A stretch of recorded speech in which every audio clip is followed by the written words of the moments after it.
पुराण में यमराज, नरसिंह पुराण में, कौन से पुराण में? नरसिंह पुराण में यमराज नरक में उपस्थित नारकीय लोगों को अचानक से उपदेश देने लगे। वो तरस रहे थे, तड़प रहे थे, दुखी हो रहे थे। नरक में तो यातनाएं होती ही होती हैं, होती है कि नहीं होती? होती हैं, तो बड़ी यातनाएं थी। तो अचानक से, वो भी तो वैष्णव है, वैष्णव परम धर्म को मानते हैं, श्री धर्मराज जी, उनको दया आ गई। तो उनको दुखी देखकर धर्मराज माने यमराज ने कहा, अरे पापियों, मुक्ति पाना कितना सरल था। ध्यान से सुनिएगा। धर्मराज ने कहा कि मुक्ति प्राप्त करना, भगवान को प्रसन्न करना कितना सरल है, और तुमसे वो भी नहीं हुआ। तो लोगों ने प्रश्न किया, मुक्ति पाना क्या सरल है? बोले क्यों सरल नहीं है, बड़ा सरल है। बोले क्या सरल है? बोले दो ही काम करने थे तुमको। जितनी जल्दी भगवान को प्रसन्न किया जा सकता है, उतनी जल्दी किसी और को प्रसन्न किया ही नहीं जा सकता। बोले भगवान कैसे जल्दी प्रसन्न हो जाते? वो बहुत जल्दी प्रसन्न होते हैं। बोले कैसे प्रसन्न होते हैं? बोले दो ही काम करने हैं। सालिग्राम पे थोड़ा सा जल चढ़ा दो और एक तुलसी दल चढ़ा दो, और हे कृष्ण में तुम्हारा, हे कृष्ण में तुम्हारा, हे कृष्ण में तुम्हारा, हे कृष्ण में तुम्हारा, मुझे त्यागना नहीं, मुझे स्वीकार करना, मुझे स्वीकार करना। सिर्फ इतना कहना है, सिर्फ इतना कहना है। अब बताओ जल कितना चढ़ाओगे सालिग्राम पे? और तुलसी दल या तो घर में ही है, नहीं भी है तो लाओगे तो कितने का आ जाएगा? तुम जाओ इन दुनिया वालों को, जिनको रिश्तेदार कहते हो, उनके घर में उनके बच्चे का बर्थडे हो, जाके तुलसी का वृक्ष दे आना, देखो कितने खुश होते हैं वो। होंगे?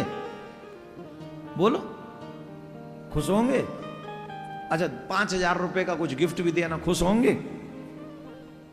इतना बड़ा आदमी बनता है, 5,000 है, बेकार है। तुम बड़े हो तो एक्सपेक्टेशन भी बड़ी है उनकी। और ठाकुर जी को कोई आशा नहीं है तुमसे। वो कहते बस जल चढ़ा दे, 2 तुलसी दल चढ़ा दे, मैं बिक गया, मैं तेरा हो गया। अब हमसे बड़ा निकृष्ट कौन होगा कि हमसे न तो वो जल चढ़ता है और न तुलसी दल चढ़ता है? हमसे निकृष्ट कौन होगा? है कोई? बोलो। जो हमारी खाल खींचने में लगे होते हैं, दिखावा करने के लिए, उन पे हम लाखों रुपए और घंटों बर्बाद कर देते हैं। और जो हमें मुक्त कर सकते हैं, उनके लिए हमारे पास न तो जल है और न तुलसी दल है। कितना सरल है। नरसिंह पुराण में लिखा है, यमराज कहते हैं, जब मनुष्य दोनों हाथ उठाकर कृष्ण कृष्ण कहता है, कृष्ण कृष्ण कहता है, कृष्ण कृष्ण कहता है, तो इसका फल क्या है जानते हो? बोले क्या है इसका फल? बोले इसका ये फल है कि जैसे कमल को, जल को चीर कर कमल बाहर निकल आता है। तुम लोगों का शरीर अगर जल में डूब जाए तो बाहर निकलता है, लेकिन कमल में कितनी जान होती है? तुम में ज्यादा जान है कि कमल में? जवाब दो। तुम में ज्यादा जान है कि कमल में?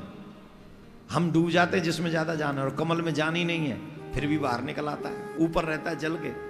बोले जैसे जल को चीर कर कमल बाहर निकल आता है, वैसे ही नरक की यातनाओं को चीर कर भगवान श्री कृष्ण उसे अपने लोक में ले जाते हैं। उसे अपने लोक में ले जाते हैं जो कृष्ण कृष्ण पुकारता है। क्या कहता है? जो कृष्ण कृष्ण पुकारता है। अब बताओ।